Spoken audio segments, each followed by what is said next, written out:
प्यारे प्यारे बच्चों, वैद्य एजुकेशन चैनल आपका स्वागत करता है। क्लास 10th की जो सीरीज चल रही है उस सीरीज में मैंने 3 क्लास आप लोग को दे दिया है, प्रोवाइड करा दिया है। आज चौथी क्लास में आप लोग को बहुत ही इंटरेस्टिंग और बहुत ही महत्वपूर्ण क्वेश्चन 60 क्वेश्चन कराए जाएंगे। उन सभी क्वेश्चनों को बहुत ही ध्यानपूर्वक आइए हम लोग समझते हैं और देखते हैं। आज के क्लास का पहला क्वेश्चन कह रहा है बच्चों, कह रहा है सड़क पर लगे बल्बों के पीछे किस प्रकार के परावर्तक दर्पण का प्रयोग किया जाता है। इस दर्पण का एक उपयोग लिखिए। देखिएगा, हमको जो सड़क पर लैंप लगे होते हैं, जो सड़क पर रोड लाइटें लगी होती हैं, ऐसे पहले लगी होती थी, तो इसमें बल्ब के पीछे ये वाला हिस्सा, ये वाला बल्ब का हिस्सा जो होता है, यहाँ बल्ब के हिस्से पर कौन सा दर्पण लगा होता है। इस बल्ब के हिस्से पर कौन सा दर्पण लगा होता है। अच्छा, एक बात बताइए बच्चों, चौराहे पर हमको क्या करना होता है। चौराहे पर हम अगर जाए तो हमको ज्यादा से ज्यादा एरिया कवर करना होता है, लाइट ताकि बहुत दूर तक दिखे। और हम 2 दर्पण जानते हैं, दर्पण 2 होते हैं। दर्पण क्या होते हैं? 2। पहला क्वेश्चन है, दर्पण कितने होते हैं? 2 होते हैं बच्चों। कौन कौन से दर्पण होते हैं? एक होता है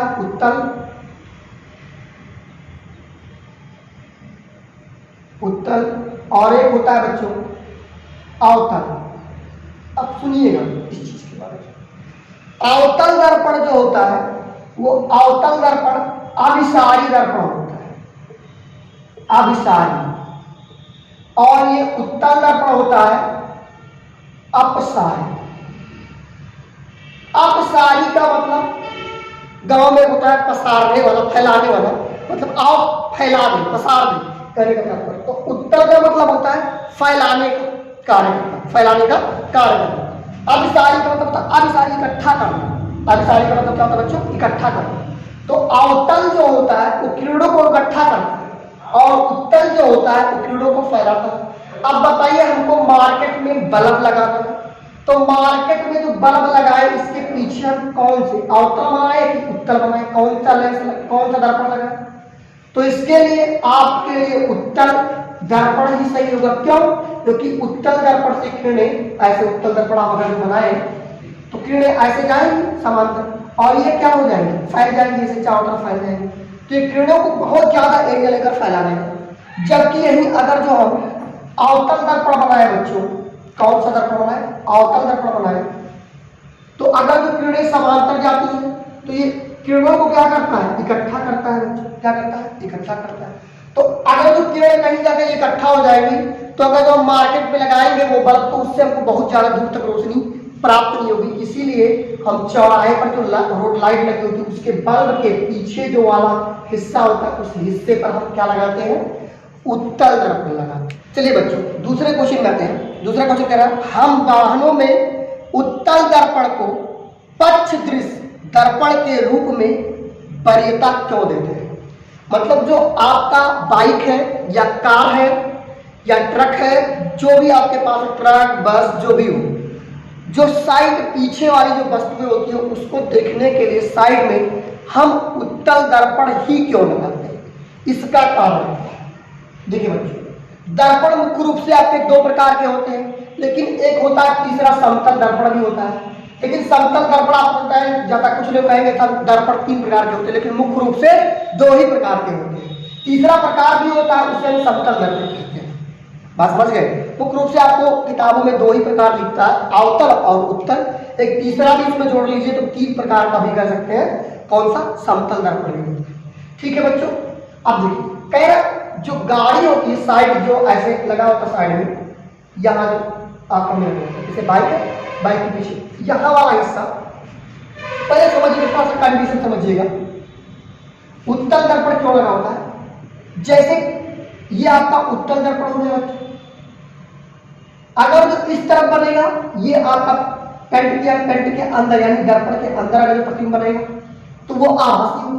यहाँ इसका F आपका मान लेता हूं, ये आपका हो गया F फोकल दूरी, यहां से F हो गई। और ये आपका सी हो गया, ये आपकी त्रिज्या हो जाएगी। अब वस्तु इस दर्पण के इसी तरफ कहीं होंगे, तो यहां हो जाए तो यहां से मुख्य रूप से किरणें तो चलती हैं एक मुख्य अक्ष के समांतर, जो मुख्य अक्ष के समांतर जाएगी, क्योंकि उत्तल दर्पण तो किरणों को क्या करेगी, फैलाएगी, लेकिन वास्तव में जाती हुई कहां से प्रतीत होगी, फोकस से जाती हुई प्रतीत होगी, ऐसे फैलाएगी। और एक कहां से किरण जाएगी, वक्रता केंद्र से जाती हुई प्रतीत होगी, लेकिन वक्रता केंद्र से चलने वाली किरणें उसी मार्ग पर पुनः वापस लौट जाती है। तो इस तरीके से फैलाएंगे। अब देखिएगा बच्चों, ये वाला बिंदु यहाँ कट कर रहा है आभासी तौर पर, किरणें कहीं मिलेगी, ये इधर जाएगी, ये इधर जाएगी, फैलती जाएगी, कहीं मिलेगी नहीं, इसीलिए यहाँ प्रतिबिंब नहीं बनाएंगे। तो आभासी तौर पर उस दर्पण के अंदर भीतर बनाती है यहाँ। अब देखिए कैसा बन रहा है, वस्तु से छोटा, सीधा और आभासी।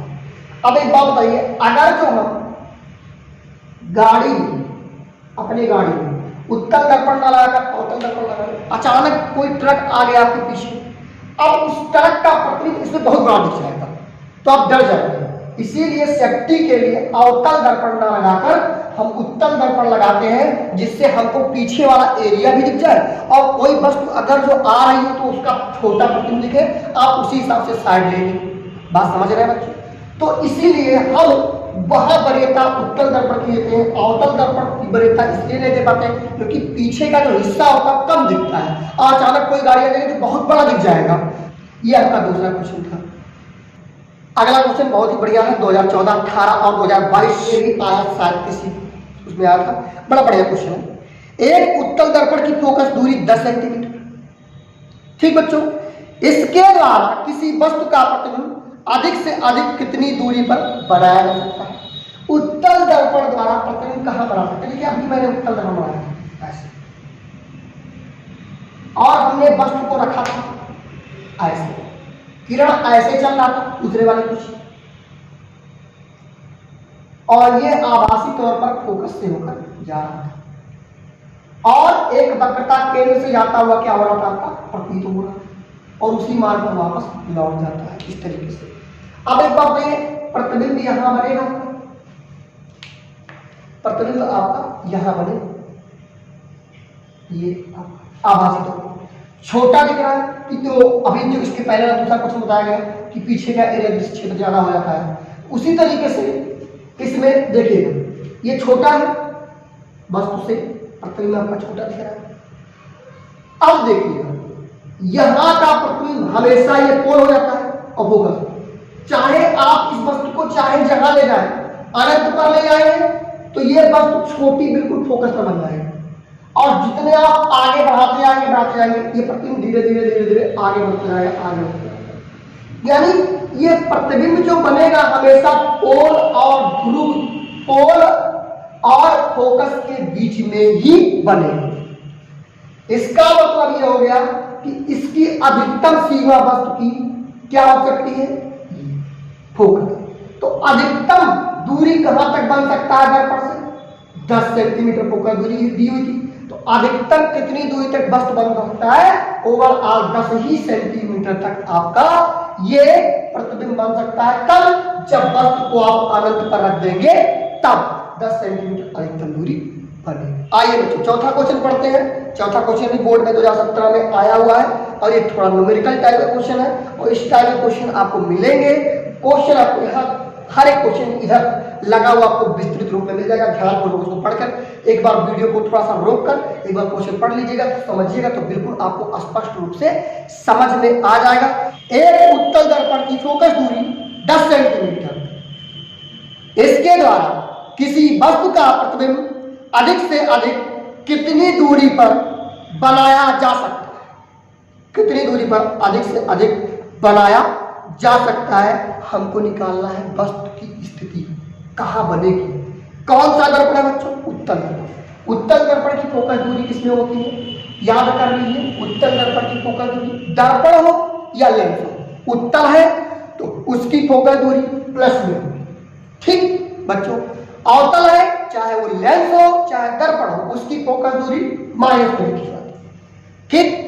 इसके बाद कह रहा है इस वस्तु की दूरी दी हुई है दर्पण से, उत्तल दर्पण से बच्चों एक वस्तु रख दिया गया है, कितनी दूरी पर, और इसकी फोकस दूरी दी हुई है 10 सेंटीमीटर। कितनी दी है बच्चों? 10। और इसकी फोकस दूरी दी हुई है आपका, बस रखा गया है 20 सेंटीमीटर। ये बहुत ही अच्छा क्वेश्चन है। अब याद करिए, अगर जो आप लोग थोड़ा बहुत 10 में पढ़े हो क्वालिटी ज्योमेट्री पढ़े होंगे, तो ये आपका पोलर, उसमें निर्देशांक ज्योमेट्री में आप लोगों ने पढ़ा होगा, ये मूल बिंदु था। मूल बिंदु के इस तरफ की दूरी ऋणात्मक, इस तरफ की दूरी धनात्मक, ऊपर की दूरी धनात्मक, नीचे की दूरी ऋणात्मक। ऐसे यहाँ से भी पोल से ही सारी दूरियां नापी जाती है। इस तरफ की दूरी धनात्मक, इस तरफ की दूरी ऋणात्मक, ऊपर की दूरी धनात्मक, नीचे की दूरी ऋणात्मक। इस तरीके से इसी कॉन्सेप्ट पे इसमें भी चलता है। तो इसीलिए इस तरफ की दूरी हम साइन कन्वेंशन का u बराबर 20 सेंटीमीटर हमको प्रतिबिंब की स्थिति ज्ञात करनी है। हम दर्पण के लिए सूत्र जानते हैं 1/f equal to 1/b plus 1/u। ये दर्पण के लिए होता है। अगर यही माइनस लगा दे बच्चों तो वो लेंस के लिए होता है। ये दर्पण के लिए सूत्र होता है, दर्पण के लिए प्लस में होता है। 1/f की वैल्यू 10 सेंटीमीटर, 1/b की वैल्यू फाइंड आउट करनी है, प्लस 1/u, u की वैल्यू -20 हो जाएगी बच्चों। एक बात बताते हैं बच्चों, ध्यान से देखिएगा, ये माइनस और ये प्लस, तो माइनस प्लस क्या हो जाएगा? माइनस हो जाएगा। और माइनस वाले को इस तरफ लाएंगे तो प्लस हो जाएगा। जब दूसरे घर में जाएंगे तो उसका कन्वेंशन चेंज, मतलब पक्षांतर करेंगे तो उसका साइन चेंज हो जाएगा। तो यहाँ से ये माइनस था, इस तरफ लाएंगे तो ये प्लस हो जाएगा। 1/20 इक्वल टू 1/।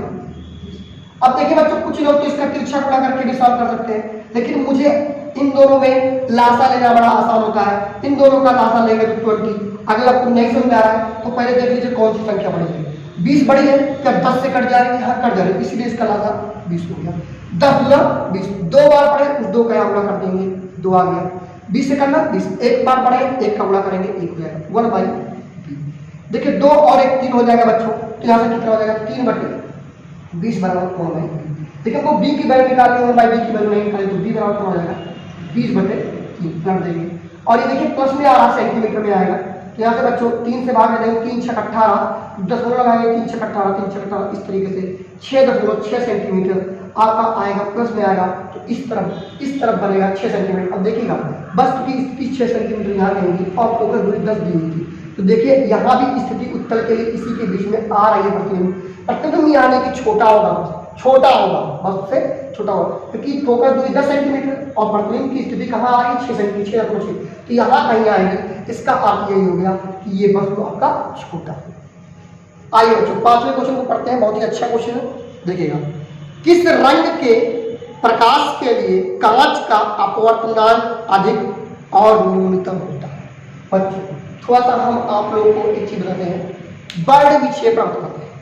बर्ड विक्षेपण समझिएगा, जब किसी प्रिज्म पर ध्यान से समझिए, जब किसी प्रिज्म पर श्वेत प्रकाश की किरण डाली जाती है, कौन सी किरण डाली जाती है?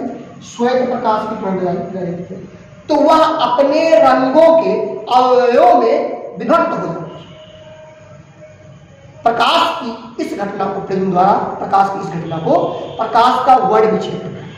तो देखिएगा ये श्वेत प्रकाश है, इधर हम पर्दा लगा दें, पर्दा लगा दें तो ये बच्चों 7 कलर में ऐसे 5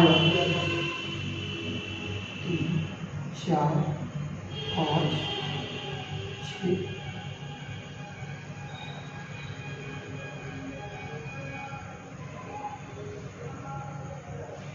इस तरीके से 7 कलर में बदल जाए बच्चों। ये 7 कलर में व्यक्त हो जाता है। नीचे होता है बिग ब्लू, नीचे होता है V for violet, I for indigo, B for blue, blue माने इंडिगो माने जामुनी,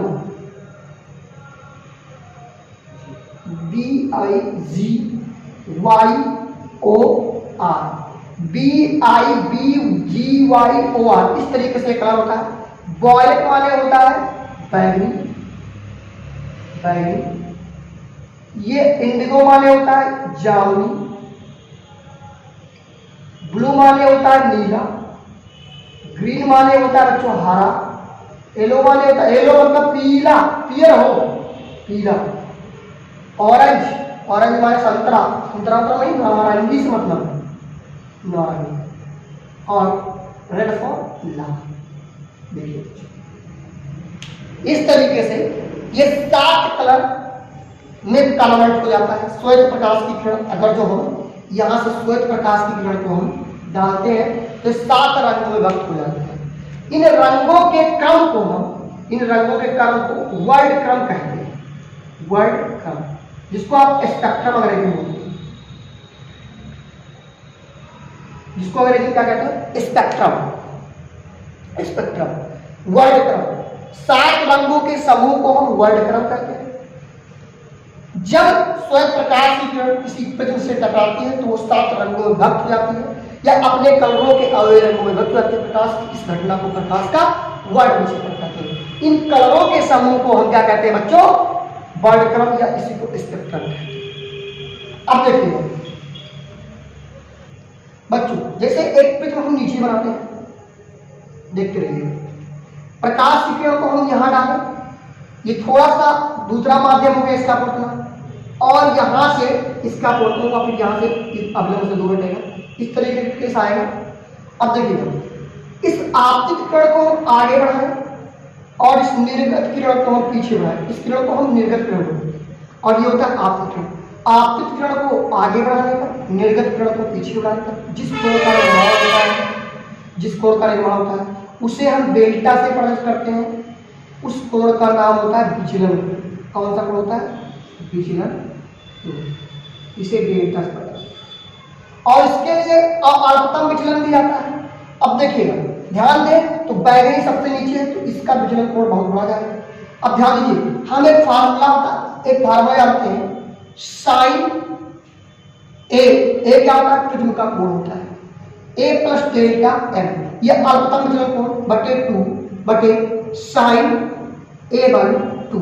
अब ध्यान दीजिए बच्चों, ये ऊपर है, यानी अगर जो कोण बढ़ेगा तो साइन का मान बढ़ेगा, तो डेल्टा एन की वैल्यू अगर ज्यादा है तो अपवर्तनांक भी ज्यादा होगा, क्योंकि यहाँ भी है यहाँ भी है। डिपेंड करेगा इस कोण पर, विचलन कोण पर, अल्पतम विचलन कोण पर। तो जिसका विचलन कोण ज्यादा होगा उसका अपवर्तनांक क्या हो जाएगा बच्चों? अपवर्तनांक आपका ज्यादा होगा, उसी रंग का अपवर्तनांक ज्यादा होगा। अब ये बैगनी का देखिए विचलन कोण अगर निकाले और ऐसे ऐसे बनाए, दूसरे कलर से अगर हम देखते हैं, इसको ऐसे थोड़ा सा आगे बढ़ा दें और इसको थोड़ा सा पीछे बढ़ा दें और लाल कलर को थोड़ा सा पीछे बढ़ा दें। अब देखिए, इसका विचलन कोण ये है और इसका विचलन कोण ये। बताइए बच्चों, किसका ज्यादा दिख रहा है? सबको दिख रहा होगा बैगनी कलर का विचलन कोण ज्यादा है, इसीलिए बैगनी कलर का अपवर्तनांक भी ज्यादा होगा। तो अपवर्तनांक किसका अपवर्तनांक ज्यादा होगा? किसका? बैगनी रंग। किस कलर का? बैगनी। तो कम किसका हो जाएगा? बैगनी। और कम अपवर्तनांक